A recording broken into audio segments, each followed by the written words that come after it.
can't talk about it. My second stage experience in Madison, Wisconsin was being the orator in Eugene Ianesco's The Chairs, a very limited, low-budget production here at the Bartell in the middle of winter when the heat wasn't on.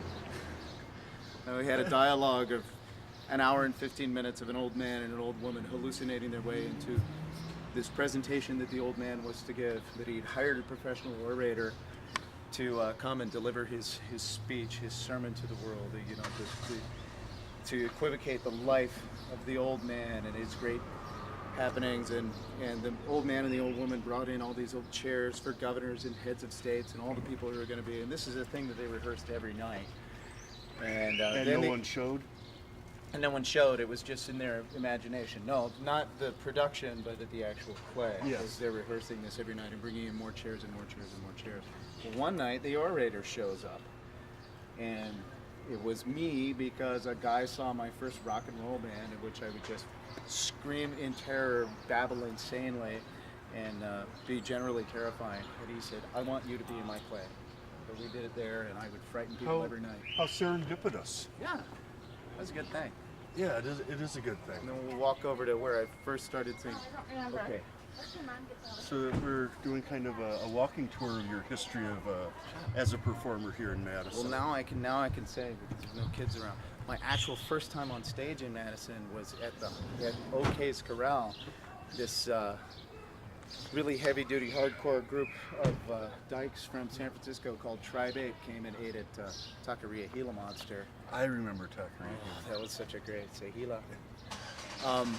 They came and ate at Taqueria Gila Monster, and I was waiting on them hand and foot and talking to them about San Francisco and all this great stuff and everything. They said, "Why don't you come down to the show later? We'll put you on the guest list." I was like, "Okay."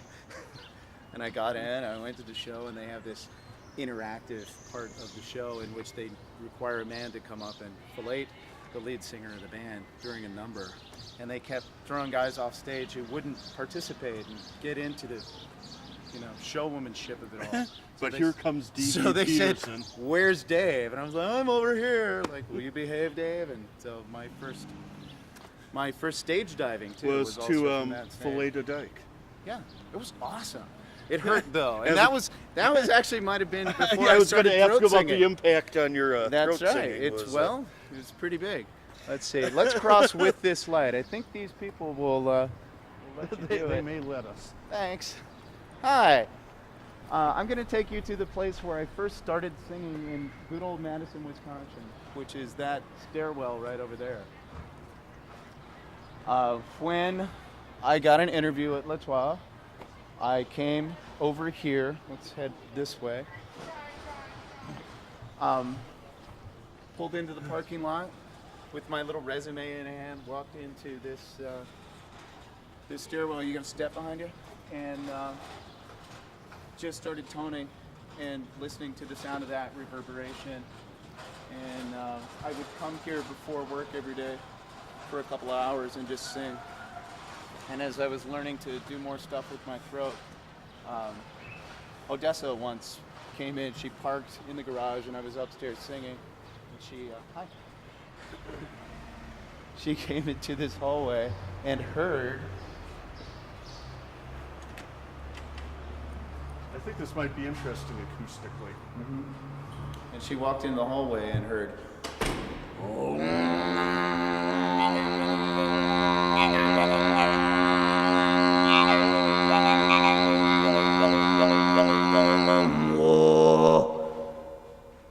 And said, "Nice didgeridoo playing." And I was like, "Hi, it's me."